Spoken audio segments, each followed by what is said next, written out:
हरियाणा के नूहू जिले में कल शाम को राजस्थान बॉर्डर पर स्थित जिले के गांव मुंडाका में दुकान के आगे गाड़ी खड़ी करने को लेकर शुरू हुआ मामूली सा विवाद देखते ही देखते हिंसक झड़प में बदल गया। इस दौरान दोनों पक्षों के बीच जमकर पथराव और कांच की बोतलें फेंकी गई। घटना में दोनों ओर से दर्जनों लोग घायल हुए, जबकि एक मोटरसाइकिल और झुग्गीनुमा दुकान को आग के हवाले कर दिया गया। हालांकि कल भड़की हिंसा के बाद आज यहां पर सामान्य हालत है और शांति बनी हुई है।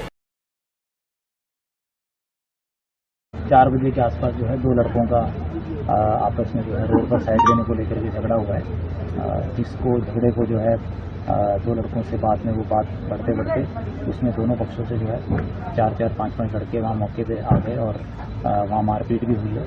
और उसके बाद जो है ये जो गांव का अड्डा है वहाँ पर काफ़ी संख्या में भीड़ एकत्रित हो गई और उसमें कुछ शरारती तत्वों द्वारा जो है शांति व्यवस्था को बिगाड़ने की कोशिश की गई, लेकिन क्योंकि समय रहते पुलिस जो है वहाँ मौके पहुँच गई थी, SHO और पुलिस बल पूरा वहाँ मौके पहुँच गया था और स्थिति को बिगड़ने से पहले वहाँ नियंत्रण में कर लिया। कुछ असामाजिक तत्वों ने आगजनी भी की है यहाँ पे, कोई बाइक वगैरह जलाने की कोई? हाँ, एक बाइक को जलाया गया है और बाकी जो है यहाँ कोशिश की गई थी स्थिति को खराब करने की, लेकिन जैसा मैंने बताया पुलिस द्वारा मौके पर तुरंत पहुँच गई और दोनों पक्षों को जो है शांत कराया गया। और इसमें अब तक जो है 3 से 4 लोगों की घायल होने की सूचना सामने आई है और जिन लोगों के द्वारा इस हिंसा को उकसावा देने के लिए प्रयास किया गया था या शुरू में जो मारपीट की गई है उन लड़कों को राउंड अप करने के लिए पुलिस द्वारा लगातार की जा रही है और अब तक 2 संदिग्ध जिनके नाम इस मामले में सामने आए उनको पुलिस द्वारा जो है राउंड अप किया जा रहा है। कोई शिकायत किसी तरह की मिली इस मामले में? जी, अभी जो है इसमें जो लोग घायल हुए हैं उनके द्वारा जो है पुलिस को शिकायत दी जा रही है, जिस पर तुरंत FIR दर्ज करके आगामी कानूनी कार्रवाई की जाएगी। युवाओं के बीच कहासुनी के चलते वहाँ पे इश्यूज हो गए थे। उसके बाद हमारे DSP और SP साहब ने भी विजिट करा था और शांतिपूर्ण माहौल है। कुछ लोगों ने उसको सामुदायिक दंगों का या उस तरह के नाम देने की और उस परिप्रेक्ष्य से देखने की कोशिश करी, लेकिन वो ऐसी बात नहीं थी। आपसी पार्किंग को लेकर विवाद था।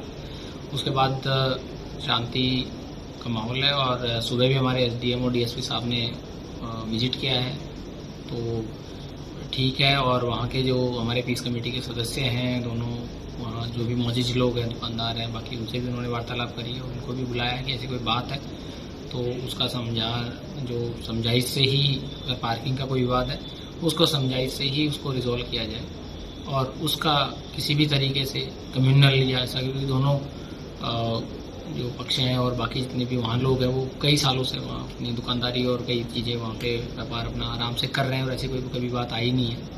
तो मैं सभी जिलावासियों से और सभी लोगों से जो हमारे हाजीपुर गांव और उधर के भी जो लोग राजस्थान के पड़ोसी गाँव, उनसे भी मैं अपील करूँगा और उनसे भी कहूँगा कि इसमें बिल्कुल ही नहीं है आपसी झगड़े का जो है उसमें जो पीस कमेटी और हमारे ऑफिसर्स हैं वो जो भी कानून अपना जो उसका समाधान करते हैं उसी पे वो करें। किसी भी तरह की अफवाह या किसी भी तरह के बहकावे या किसी भी और तरह की बात में आधिकारिक वर्जन जो है उसी पे भरोसा करें और ऐसी कोई बात पे या ऐसी कोई अनवेरीफाइड न्यूज़ चल रही है उस पे भरोसा नहीं करें। फिर भी अगर कोई बात है तो हमारे SDM DSP मौके पे हैं, मैं और SP साहब यहाँ जिला स्तर पे हैं, तो हम भी लगातार उनसे बातचीत करी हमने अधिकारियों से और अभी कोई ऐसी कंडीशन है नहीं, ऐसे कोई हालात है नहीं कि जिससे आपसी जो है वो द्वेष बढ़े। तो मैं यही कहना चाहूँगा कि बिल्कुल शांति प्रिय माहौल है, किसी भी तरह की कोई दिक्कत नहीं है। और अगर कोई असामाजिक तत्व कानून को अपने हाथ में लेता है, इसमें कोई सोशल मीडिया पे या बाकी और माध्यम से भड़काने की कोशिश करता है, कुछ फालतू की बात करता है, तो फिर कानून और प्रशासन अपना कार्रवाई भी करेंगे। स्वतंत्रता दिवस के अवसर पर शादरा जिला पुलिस द्वारा आज भव्य तिरंगा यात्रा निकाली गई। यात्रा की शुरुआत आनंद विहार थाना से DCP शादरा प्रशांत गौतम ने की।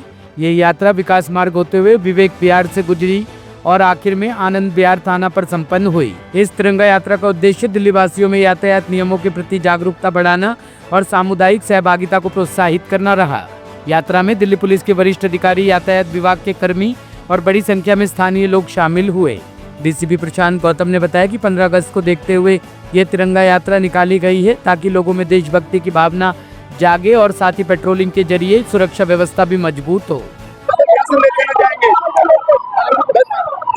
15 अगस्त है, इसमें तिरंगा यात्रा हम लोग निकाल रहे हैं।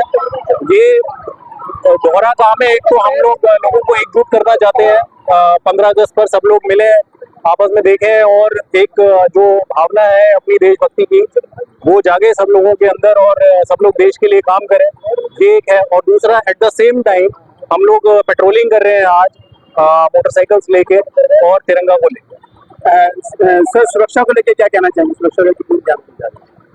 डेफिनेटली इस टाइम पर हम लोग सुरक्षा व्यवस्था को देकर हमारा और विशेष ध्यान होता है नॉर्मल डेज के तहत। और क्योंकि जैसे अब अपकमिंग 15 अगस्त आपको मालूम है आने वाला है, आज 12 तारीख हो गई है और बहुत जल्दी 15 अगस्त होगा, तो ये संदेश भी हम लोगों को देना चाहते हैं कि आप अपने आसपास में सुरक्षा व्यवस्था देखते रहें और अगर कोई इस तरीके की संदिग्ध चीज देखें तो पुलिस को दें। सर, ये रूट क्या रखा है आपने? कहाँ से लेके कहाँ तक चलेंगे? ये हम आज सब डिवीजन आनंद विहार के अंदर सब डिवीजन विवेक विहार के अंदर हम ये कर रहे हैं। आनंद विहार से स्टार्ट करते हैं, विवेक विहार और जगतपुरी के एरियाज को हम लोग आज कवर करेंगे।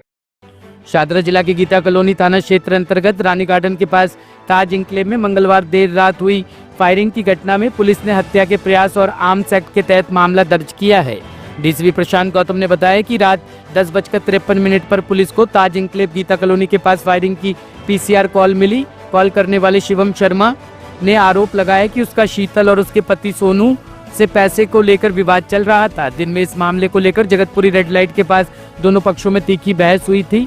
शिकायत के अनुसार रात करीब 10:30 बजे शिवम शर्मा और उसका दोस्त जतिन नागपाल ताज इंक्लेव के पास उधार पैसे मांगने पहुंचे। तभी शादाब, हर्ष और रमन वहां आ गए और हाथापाई करने लगे। आरोप है कि शादाब ने शिवम शर्मा पर 2 राउंड फायरिंग की, लेकिन वह झुककर बच गया। पुलिस जांच में सामने आया कि शिकायतकर्ता शिवम शर्मा पहले भी धारा 307 के एक मामले में आरोपी रह चुका है। फिलहाल पुलिस ने शादाब, हर्ष और रमन के खिलाफ हत्या के प्रयास और आर्म्स एक्ट के तहत एफआईआर दर्ज कर जांच शुरू कर दी है। ब्यूरो रिपोर्ट, टीम तफ्तीश न्यूज।